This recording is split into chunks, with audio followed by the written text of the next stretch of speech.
Welcome everyone to Weekly News and a TW Main Major Tidbit, and the topic for this video is Bato de la Rosa may warrant ng ICC.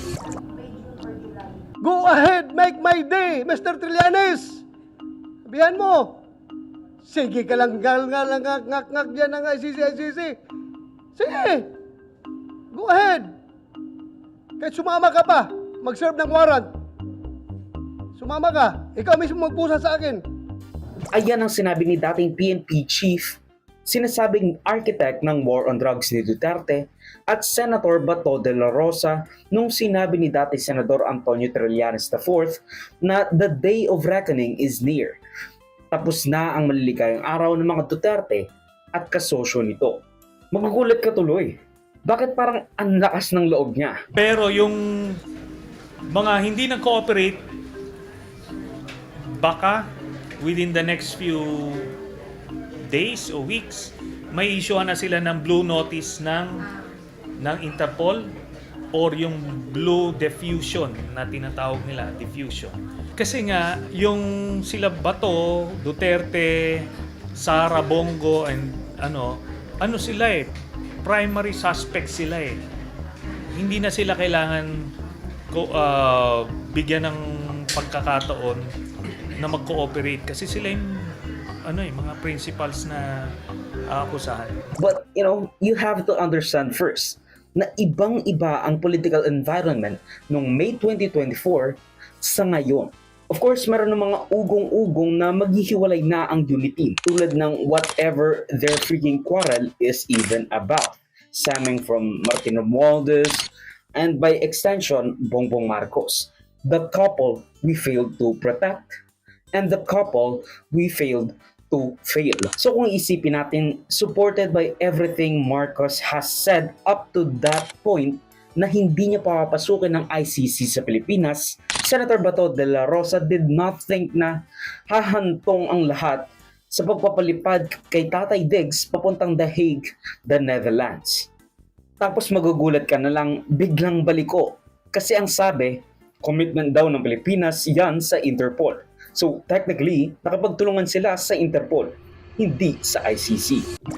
Mr. Duterte was arrested in compliance with our commitments to Interpol. Hours before his arrival, Interpol Manila received an official copy of the ICC warrant. This prompted the Prosecutor General of the Department of Justice to serve the warrant. Palaging sinasabi ni President Marcos, hindi namin ni-recognize ang ICC kasi hindi natin membro. Hindi kami nagko-cooperate sa ICC. Anong ginawang rason ni Pangulong Bongbong Marcos? Interpol! Bullshit! Interpol! Ako! Naging chief PNP ako! Alam ko ano ang papel ng Interpol sa mundo!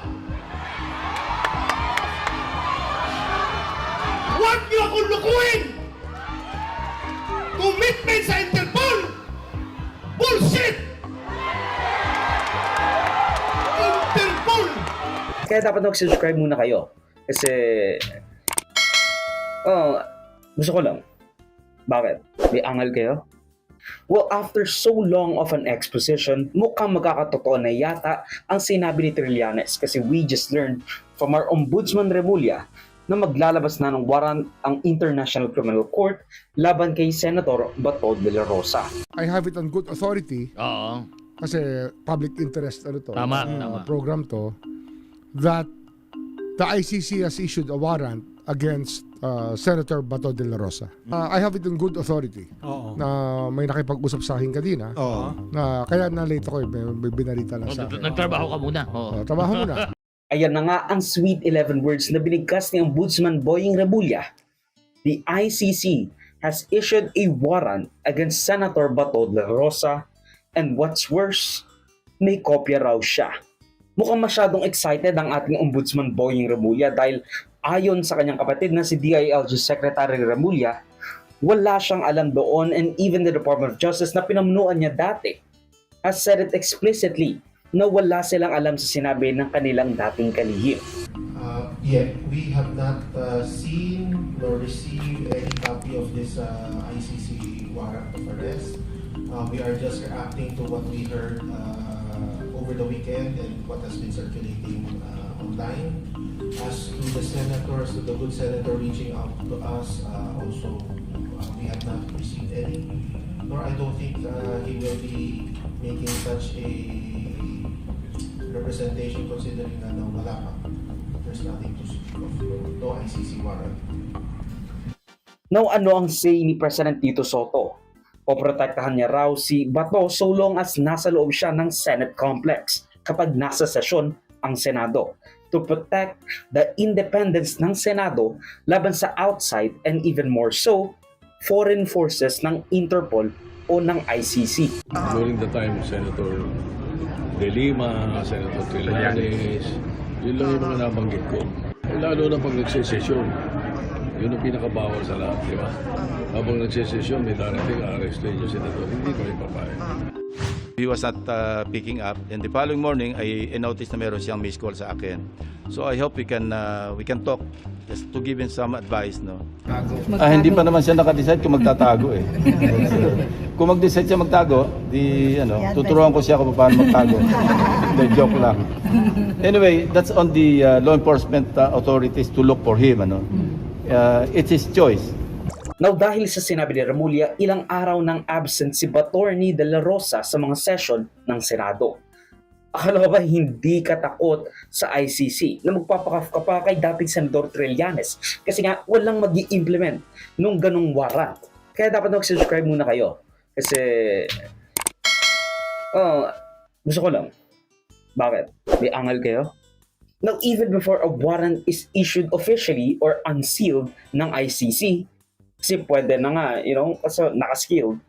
Pinuntahan na agad ni Batorni de la Rosa ang Supreme Court para i-block ang something not even in action, para ma-block yung supposed to be implementation ng hindi pa nai-implement na warrant. Now, ang rason kung bakit, well, first, pinapatigil niya ang lahat ng preparasyon o motion to arrest at ipakuha ng Pilipinas to the Hague si Bato dahil ito sa bagong rules ng court na kailangan munang magkonsulta sa korte to find probable cause before allowing any extradition o pag-surrender ng government sa kahit sinong tao to any foreign country. Pero as per international lawyer Ros Tugade, hindi naman estado o country ang ICC. Isa itong organization or treaty-based organization, which means extradition isn't applicable dahil hindi naman the Netherlands. Pero of course, ang Supreme Court ang magde-decide at mag-i-interpret kung however they want to interpret this freaking thing.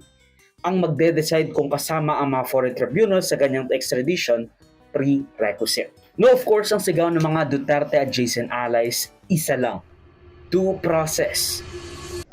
Hindi naman pwede kung sinong admin, siya na lang. Kasi hindi na tayo rule of law nun. Rule of men na tayo. So kung kakampi mo ang administrasyon, hindi ka extradite o padadala sa international criminal. Pagkalaban mo, padadala ka. There has to be a final arbiter. And if you look at the Philippine Constitution, iisa lang yan, yung korte. Kaya dapat mag-subscribe muna kayo. Kasi, gusto ko lang. Bakit? May angal kayo? Pero maybe this is what they call a sui generis situation o extraordinary situation. Kasi nga katulad ng mga hindi nalagyan ng due process sa war on drugs, it's a specific and extra special na sitwasyon. Sinong senador pa ba ang galamay ng isa sa albeit a short one, a bloody war against its citizen? O kaya naman ay kakailanganin ng foreign tribunal for this specific reason. Lalo na kung akusado sa crimes against humanity ang isang tao. Siguro okay lang na wag muna nating bigyan ng due process kasi nga sabi ni Bato, nung may namatay na bata sa isang drug raid, shit happens. Sige, sabihin na natin epal si Trillanes na he's a guard dog ng mga administrasyong Aquino and marami rin nagsasabi even administrasyong Marcos. Pero kung iisipin nyo, 6 na taon si Duterte sa pwesto. Tapos yung anak niya, si Sara Duterte, Vice President. Malaki ang impluwensya nila. Pero sa 6 o even 8-9 na taon na yon, hindi nila napakulong si Trillanes. Sure, napakuha siya ng mugshot, pero hindi kaso ang naibigay sa kanya. Ang ginawa, ni-revoke yung amnestiya niya nung kasama siya sa nag-launch ng kudeta laban sa korupsyon ni GMA. 6 na taon siyang nandun para makahanap ng trumped-up charges laban kay Trillanes. Pero hindi nakahanap si Duterte. Bakit kaya? Bakit ba ang dami nilang ibinabato pero ni isa walang nagsistick? Kaya ngayon, si Duterte nasa ICC.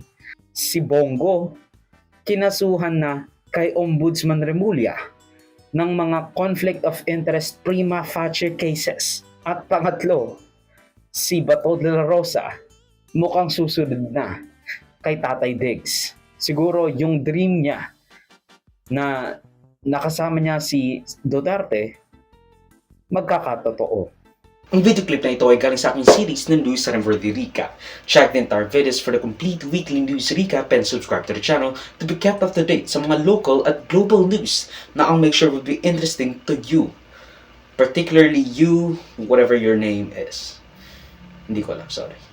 Salamat sa panonood mga ka-farmy. Like, subscribe, follow me like sa socials and avoid Joseph that will be linked down below. So susunod, of course. Paalam.